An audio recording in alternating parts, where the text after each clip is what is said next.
На ТНВ субботний выпуск новостей Татарстана. В студии Алексей Калиничев. Здравствуйте. И вот о чем расскажем. Министр Мединский и грандиозные планы. Дан старт. За какую новую номинацию ЮНЕСКО взялся Татарстан, расскажет Дмитрий Аренин. Первые на селе. О своем решении не пожалел, потому что очень сейчас поддерживает молодежь. Кто поднимает село республики и с какими проблемами сталкивается, выяснял Рамиль Шайдуллин. Ярмарочный километр. Вырастили эту капусту в своем огороде. Какие овощи в топе у челнинцев? В их продуктовую корзину заглянул Радик Фархулин. Все начинается с семьи. Родитель, он в первую очередь является ответственным за детей. Что сегодня волнует детей и их родителей, узнавала Алина Бережная. Для детей, когда взрослых, только еще лучше. Нет бюджета для того, чтобы купить хороший костюм. Ну, заказать. Ткань, чтобы это было действительно так, чтобы ахнули и взрослые. 8,5 миллиона рублей для татарстанских тюзов и детских театров. Почему Сергей Безруков посчитал этого мало? Об этом Альбина Унибаева. В Татарстане начинает готовить еще одну номинацию ЮНЕСКО уже российского масштаба. Исторические места страны хотят включить в Северный коридор Великого Шелкового пути, новую трансконтинентальную номинацию ЮНЕСКО. Это предложение Минтимира Шаймиева. Идею поддержал министр культуры России Владимир Мединский. Сегодня в Казани прошло всероссийское совещание. Обсуждали, как пополнить список ЮНЕСКО российскими объектами. О деталях и сроках масштабных планов расскажет Дмитрий Аренин. Последнее здание, такое толстое, с картинками и кратким описанием. Такой объемный сейчас список всемирного наследия ЮНЕСКО. Он насчитывает более 1000 объектов. Вот только Россию на этих страницах увидишь нечасто. Наших красот всего 29. Среди них татарстанский Кремль, Болгар и Свияжск. Если мы сравним это с другими странами, особенно странами европейскими, мы увидим, что этого очень недостаточно. Совершенно непропорционально отражает количество и качество культурных и природных объектов, которыми обладает наша страна. Мы поставили перед собой задачу резко активизировать эту работу. Большим подспорьем в этом деле должен стать опыт Татарстана. Наши специалисты готовы научить коллег из других регионов, как реставрировать объекты и потом презентовать их в ЮНЕСКО. Минтимир Шаймиев предложил взяться и за транснациональную номинацию «Шелковый путь». В ней отразят исторические места страны, где проходили торговые караваны. Номинация охватит и территорию Татарстана. Этот процесс очень и очень сложный. Столько экспертов, потому что таких опытных, которые работают над наследием всего мира, всех регионов, разных номинаций. Но идущий одолеет харакат-табаракат, надо взяться. И то, что договорились, значит, мы будем искать сейчас пути, каким образом начинать реализовывать. Сколько времени это займет, пока сказать не берутся. Но, как говорят, главное начать. Тем более в ЮНЕСКО это приветствуют. Такие совместные номинации, я уже приветствуются в Центре всемирного наследия и пользуются некой преференцией, поскольку могут даже рассматриваться вне очереди. Осилить новые начинания Минтимиру Шаймиеву должен помочь и подарок федерального министра – редкий рукописный Коран. Таких в мире всего 5. Дмитрий Аренин, Марат Саидгараев, ТНВ, Казань. Первые на селе, но последние в списках. С большой проблемой столкнулись молодые ветеринары, механизаторы и животноводы. Они годами не могут получить жилье. Хотя приоритет должен быть у них. Об этом стало известно сегодня в Минсельхозе, где наградили лучших специалистов АПК. Рамиль Шайдуллин разбирался, почему закон работает формально. Инженеры и агрономы, механизаторы и ветеринары. Кто же лучший по профессии, выясняет молодежь всех уголков республики. Юлия Файзулина живет в Казани, но готова переехать на село. Хочу работать ветеринарным врачом, но я не знаю, какие районы, где требуются ветеринарные врачи. И что там нам могут предложить. Почти нигде не говорят, где нужны рабочие руки, хотя данные не секрет. С вопросом выпускница обратилась к министру. Как вообще туда устроиться? Давайте сначала вот такой паспорт сделаем, чтобы у того выпускника была информация, что за хозяйство, где и как оно находится, в каком состоянии. А вот Азат Залалов в профессии не первый год. Он зоотехник. Начав работать, понял, будет нелегко, зато престижно. Я сейчас По программе молодого специалиста прошел, то есть мне там дали подъемные. И сейчас у меня есть семья, собираюсь поступать на программу «Молодая семья». Ради жилья с господдержкой и стабильной работы Азат Залалов когда-то переехал даже из Аксубаевского в Нурлатский район и решил это надолго. Молодежь готова переезжать на село, найти свое место под солнцем и начать обживаться, но вот здесь начинаются проблемы. То у жилья нет коммуникации, то специалисты не чувствуют поддержки. Да я хотела бы уже на следующий год дом построить и там жить уже. Надежда Артемьева 3-й год в очереди на жилье по программе «Молодая семья». Но надежд на быстрый переезд по-прежнему мало. Слишком длинная очередь. Их семья только 78-я. У вас сколько детей? 3? Ну вот многодетная семья, то есть жилищный. Да, понял. Наличный контроль возьми. Есть. Цель Минсельхоза – привлекать на село и создавать условия. В реалии же такие истории. Чтобы такого больше не было, эти вопросы будут решать адресно. Рамиль Шайдуллин, Ренат Сафин, ТНВ, Казань. Все дороги ведут в Челны. Всю минувшую ночь из 22 районов республики в город свозили продукты. Сегодня там прошла самая большая в республике осенняя ярмарка. Километры прилавков с мясом, овощами и фруктами обойти за час нереально. В этом убедился Радик Фархулин. И мясо дешевое. Штуки 4, наверное. Все хорошо. Запасаться на зиму на ярмарках выгодно и удобно, уверена Наиля Ахмедзянова. Благо, проходят они в Челнах каждую неделю, но в таких масштабах в Автограде выставляются впервые. Вся Шамиля Усманова, километр сюда, километр туда, овощи и мясо. Я уже 2-й раз выхожу. Ну все, что мне надо, купила. Продукция на 6 миллионов рублей с 22 районов республики. Овощи, фрукты, мясо с предприятий Татпотребсоюза. Специалисты говорят, на мелких ярмарках мониторят спрос. Потом везут то, что в топе продуктовой корзины. Нет вопроса по продаже. Просто это мы оказываем более приемлемые, хорошие услуги для населения города. Половину ярмарки заняли актанышцы, всего 54 точки. Так фермер Айнур Хабиров из деревни Гарай занимается птицеводством. Сегодня у него на прилавке свежие тушки. Выращиваю 3000 голов гусей и 500 штук индюшат. Ярмарка нам очень надо, чтобы сбывать товар. Завсегдатый ярмарок и фермер Рифкат Салихов уверенно говорит, что если театр начинается с вешалки, то вкусные щи с его капусты. Мы сами вырастили эту капусту в своем огороде. Ну, тонн, наверное, 12-15 так примерно. Вся продукция под контролем ветеринарных служб. К мясу особое внимание, как, впрочем, всему представленному ассортименту. Радик Фархулин, Динара Камалова, Ильшат Аюпов, Альберт Шафигулин, ТНВ, Набережные Челны. Прокуратура Вахитовского района Казани начала проверку информации об увольнении педагога в одной из казанских школ. Такое поручение дал прокурор республики. Во время проверки выяснится, соответствуют ли действительности указанные в публикациях факты. В случае подтверждения нарушений трудовых прав сотрудников школы будут приняты меры прокурорского реагирования. Собрались ради детей. Со всей республики в Казань съехались 450 родителей. В столице прошел их первый форум. На повестке агрессивное поведение ребенка, суициды подростков и роль семьи. Алина Бережная о том, как ищут общий язык отцы и дети.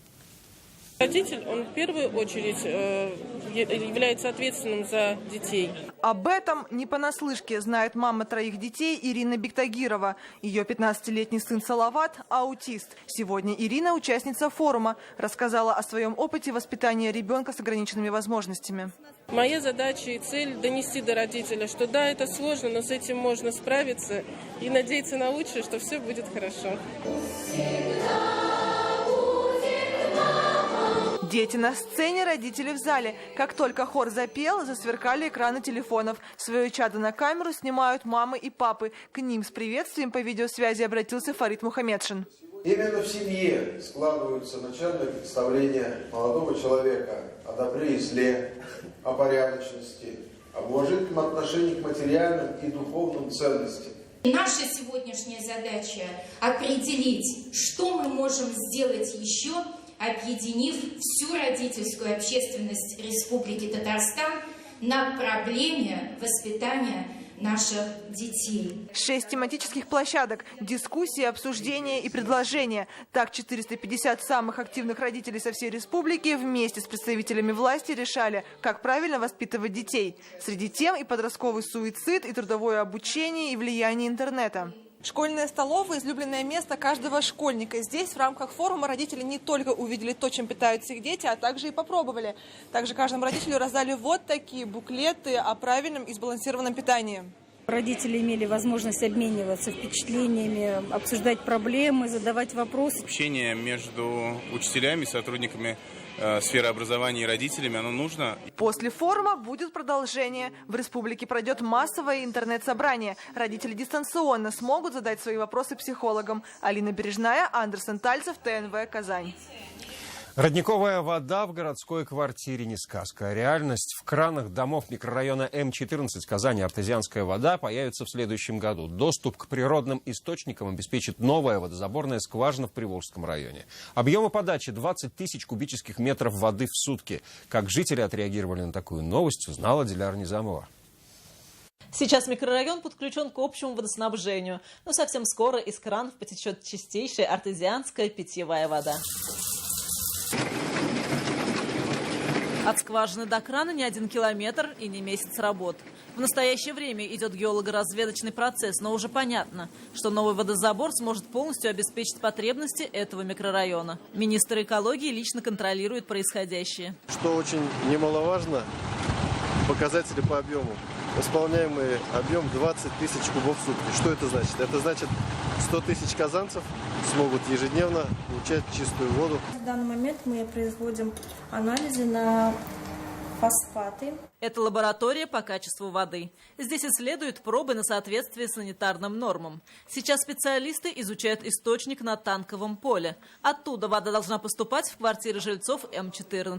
Проведен анализ по 19 химическим показателям, и результаты говорят о полном соответствии данной воды установленным нормативам качества. При этом никакой дополнительной очистки для этой воды не требуется. Жители микрорайона о таких перспективах узнают пока только из новостей. И радуются им. Мы очень рады, что в нашем микрорайоне будет проводиться вот эта артезианская вода. Мы сможем отказаться от покупки обычной воды. И говорят, что эта артезианская вода намного лучше по качеству, чем обычная. Когда в доме маленькие дети, это очень хорошо, что у нас появилась такая скважина. Спасибо большое. Это полезно для наших детей, для нашей семьи. Мы очень рады. Как скоро в этих домах появится родниковая вода, зависит от подготовительных работ и финансирования. Пока все идет по графику. Диляра Низамова, Александр Лобанов, ТНВ «Казань». Сделать детям как взрослым, но только лучше. В Татарстане новый проект «Театры детям». Тюзы и кукольные театры должны обновиться и даже перевоплотиться, чтобы привлечь молодого зрителя. Такую цель для себя ставят авторы проекта. Среди них и актер Сергей Безруков. Готовы ли наши театры к переменам, узнала Альбина Мнибаева. Новые шубы, которые вот уже шиты уже вот нашими работниками. В кулуарах Тюза новые костюмы. Спектакль «Песня дивной песни» по сказкам об Угольсины поставят в рамках проекта «Театры детям». Его презентовал сегодня актер Сергей Безруков. Из федерального бюджета на поддержку детских театров выделили 220 миллионов рублей. Это крохи, говорит артист, ведь у них слишком взрослые проблемы. Каждому региону, каждому театру там, сколько тысяч вам перепадет на постановку, зная спрос и детский спрос, какую картинку они хотят получить. А эта картинка должна быть шикарной, чтобы конкурировать с гаджетами. В проекте участвуют 4 театра республики. 8,5 миллиона рублей поделят между собой казанский «Экият», челнинский кукольный, русский и татарский «Тюзы». Около 4 миллионов будет направлено на постановки, чуть меньше. А около 5 миллионов будет уже на материально-техническое оснащение театров. Чуть больше 2,5 миллиона рублей получит каждый из театров Татарстана. Но вот деньги пока еще труппам не прилетели, они в казначействе. Однако некоторые театры уже вовсю готовят декорации для спектакля. Собственно, деньги на них и пойдут от проекта. Если проект пройдет удачно, то именно Тюзы смогут переломить нынешнюю ситуацию и привлечь к себе молодого зрителя. Чтобы подросток захотел пойти в театр и сказал: я хочу пойти именно в театр, не в кино на блокбастер, да, например, не на какую-то такую крутую анимационную, такую анимированную программу, да, в какой-то торговый центр, а именно в театр, на спектакль. Вот к чему нужно стремиться. Когда проекции самых разных уровней, когда, допустим, голограммы используют, Это все то, что пробуждает фантазию, то, что работает на детское восприятие. Это то, что детям интересно. Закупать такое оборудование театры смогут после получения денег. И от успешности проекта зависит и его финансирование на следующий год. Альбина Минибаева, Игорь Романов, ТНВ, Казань. Полный бак от «Радио Рекорд» сегодня впервые. Победители игры «Зачетный номер» получили свои призы. Я удачливый человек, у меня все хорошо. То чувство, когда удачу ловишь за хвост в прямом эфире «Радио Рекорд», Ильназу Алиакберову хорошо знакомо. Совсем недавно он стал одним из участников игры «Зачетный номер». Получить зачет на радиостанции просто. Нужно, чтобы госномера авто совпали с комбинацией цифр, звучащие в прямом эфире. Всегда слушаю «Радио Рекорд», вот и пришлось поучаствовать. Совпали номера, я отправил. Акция стартовала 2 недели назад. Сегодня же наградили первую партию победителей. Счастливчиков оказалось много, подарков хватило на всех. Зато вам повезло в нашей игре в эфире. Сертификат на 1000 рублей. А в кино пойду самостоятельно с женой. Любим, слушаем каждый день, с утра до вечера. Победители автомобилистов «Рекорд» заправляет бесплатным бензином и дарит полезные подарки. Нас радует сотрудничество с таким радио, как «Рекорд». Их молодежная аудитория зажигает. Шанс выиграть и остаться с полным баком еще есть. Игра «Зачетный номер» продлится до 8 ноября. Динара Камалова, Игорь Романов, ТНВ, Казань. Преклонный возраст не повод сушить весла. В этом уверена татарстанская команда гребцов-ветеранов. 9 человек самых разных профессий во главе с председателем торгово-промышленной палаты блистали на воде в юности и решили вернуться в большой спорт за новыми победами. А тех, кто не струсил и весел не бросил, Лина Зинатуллина. Ученый, предприниматель, заслуженный врач. 8 в лодке, не считая рулевого. В академической гребле эта восьмерка гремела в 60-е, потом перерыв на десятилетие. Решили собраться опять, и теперь они снова в лодке. Эта лодка называется «Восьмерка». Здесь 8 гребцов, у каждого по одному веслу. С моей стороны, вот если весла справа, сидят так называемые загребные гребцы. С левой стороны сидят баковые. У всех гребцов свои определенные роли. Каждый четко следит за впереди сидящим номером и веслом загребного, который задает темп всей гребли. А вот на корме место рулевого, так что нам придется подвинуться.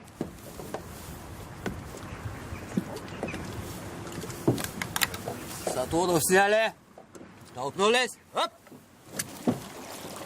Тренировкам не помеха даже холода, а зимой выручает крытый бассейн Центра гребных видов спорта. Сейчас и не верится, что начиналось все как хобби. Решили соревноваться на первенстве Европы. Поехали. Оказалось, можно. Поехали на первенство мира среди своих коллег. Оказалось, можно.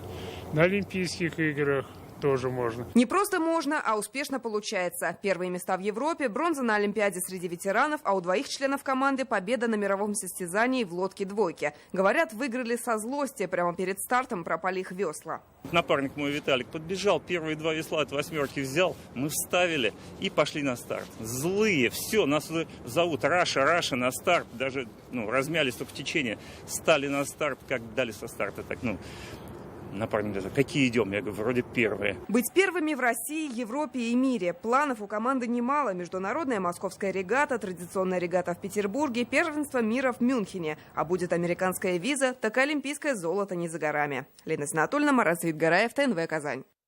И сейчас по традиции время обзора самого интересного в интернете за неделю. Яркие события, неожиданные темы, уникальные кадры в нашей традиционной субботней рубрике «В сети».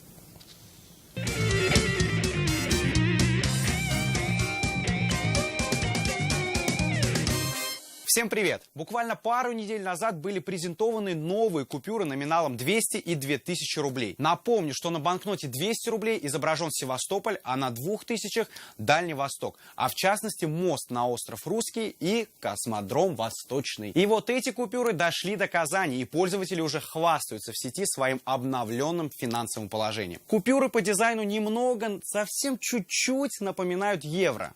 Вам так не кажется? К сожалению, каждый день я в сети вижу новые видео различных аварий, которые происходят на улицах нашей республики. Но вот происшествие, которое произошло в Нижнекамске, очень уж нелепое. В аварию попали легковой автомобиль и грузовик. Причем они не врезались друг в друга, а на них просто упал столб.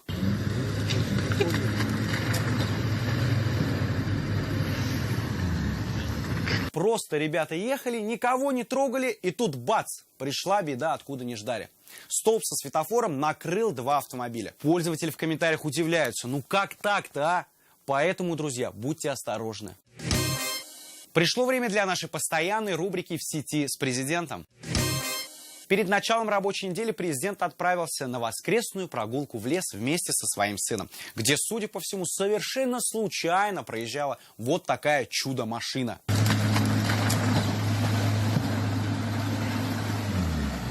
Затем Рустам Минниханов выступил на деловом форуме «Техас-Татарстан». После принял участие в международном технологическом симпозиуме. Показал своим подписчикам образовательную программу Стэнфорда для республиканских руководителей. И буквально вчера выложил вот такое президентское селфи с Минтимером Шариповичем. Как говорится, татары алга. Продолжим говорить о добрых делах. В Уфе один дедушка переходил дорогу, но так как он уже в возрасте, передвигался он медленно, и поэтому не успел перейти всю дорогу и остался посередине. И самое обидное, что ни одна машина не уступила ему дороги. Но тут неожиданно появляются они. Полицейская машина, увидев происходящее, включила мигалки, перекрыла дорогу, чтобы дедушка смог спокойно перейти дорогу. Да-да, вот такие добрые полицейские точно есть. Прям сразу вспомнил дядю Степу.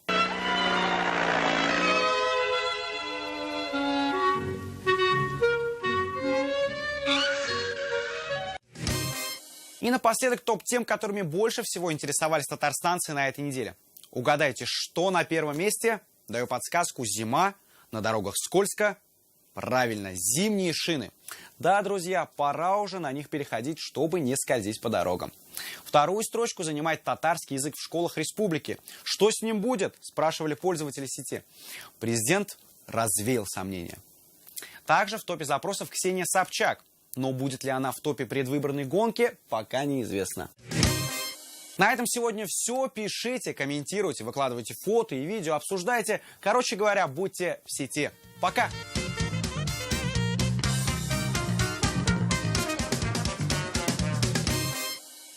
Далее прогноз погоды. Я напоминаю, что все репортажи этого выпуска можно увидеть на сайте нашей телекомпании, а также на канале YouTube. До встречи в 21:30.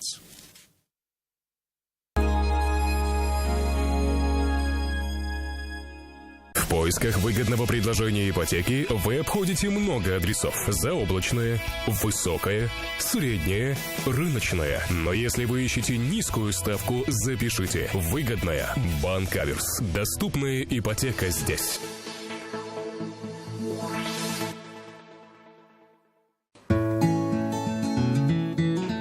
Привет. Привет. Сегодня в школе нам рассказали про вредное производство. У тебя на работе не вредное производство? Нет, давно уже не вредно.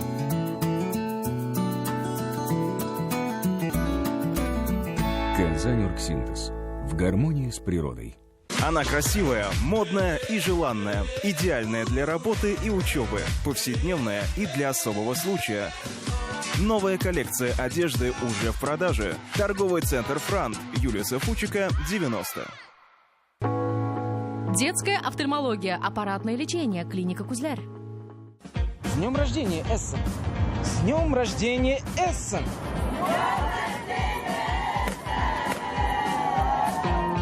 Орхидея 9 сантиметров 299 рублей. Тушка цыпленка бройлера 1 килограмм 84 рубля 50 копеек. В центре лучевой диагностики скидки до 20%. МРТ от 1500 рублей. Пленка в подарок. Звоните 205 59 17.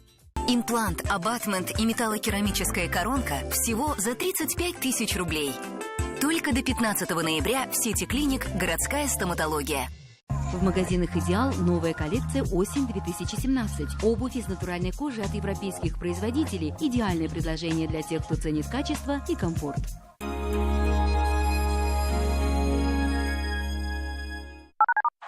Ой, папа, вас мама и тут и там показывает. Так это Теле7. Все, что в нем есть, все показывают. Маму в телевизоре, наш ужин в духовке. А выходные? И выходные. Так, куда пойдем, в кино или в цирк? На каток. Теле7. Хорошо, когда мы вместе. Аргументы и факты. Голос великой страны. В каждом номере. Деловая среда. О всем, что дорожает, покупается и продается. Политика. Только анализ. Только первые лица. Здоровье. Учимся жить без болезней. Телепрограмма.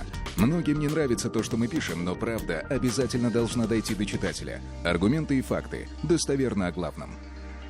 Поехал за мебелью, выиграл квартиру. Розыгрыш призов на 4 миллиона рублей. Мебельград. Күңелләрне яулап, йөрәкләрне тетрәндергән сез яраткан җырлар. 5-нче Алтын йолдыз Болгар радиосы милли музыка премиясе. Җырчыны гына түгел, ә җырны иҗат итүчеләрне дә тәбрикләүче ел вакыйгасы. Алтын йолдыз.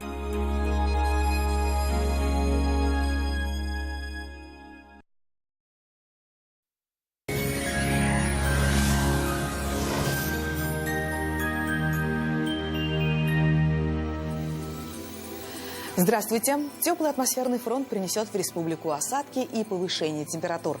Подробнее после полезной информации. Шкаф-купе по вашим размерам быстро и качественно. 3D-проект шкафа, доставка и установка бесплатно. Только в октябре назовите пароль ДМ-мебель и получите 25% дополнительной скидки на ваш шкаф-купе. Данил Мастер. Настало время низких цен. Город Казань, улица Восстания, 23, телефон 2-167-166. По данным сервиса Яндекс.Погода, завтра на юго-востоке в Бугульме, Бавлы, Азнакаево будет пасмурно, пройдут дожди. Ночные температуры около 0 градусов. Днем столбики термометров покажут +4. На северо-востоке, в Нижнекамске, Набережных Челнах, Елабуге ночью небольшой снег, -2. Днем пройдет мокрый снег, местами с дождем, и до 4 градусов выше 0.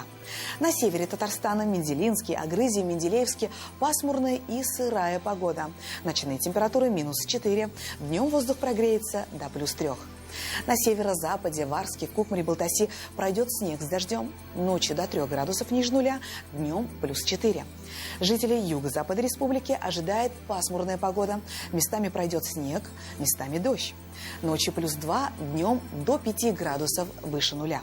В центральных районах, в Чистополе, Альметьевске, Мамадыше ночью пройдет снег до 2 градусов ниже 0, днем пройдет дождь и +5. В последующие дни сохранится такая же погода. И еще одна полезная информация. Спонсор программы «Мега-мебель на компрессорном». Ваш любимый мебельный центр. Целых 4 этажа только мебели от 200 мебельных компаний. Удобная парковка. Приезжайте по адресу город Казань, Сибирский тракт, 34. «Мега-мебель на компрессорном» – самый большой мебельный центр города. Мега-мебель на компрессорном. Самый большой мебельный центр города. Мы заморозили жаркие цены. Квартиры от 1 миллиона 700 тысяч рублей. Акбарс недвижимость. 295 77 77.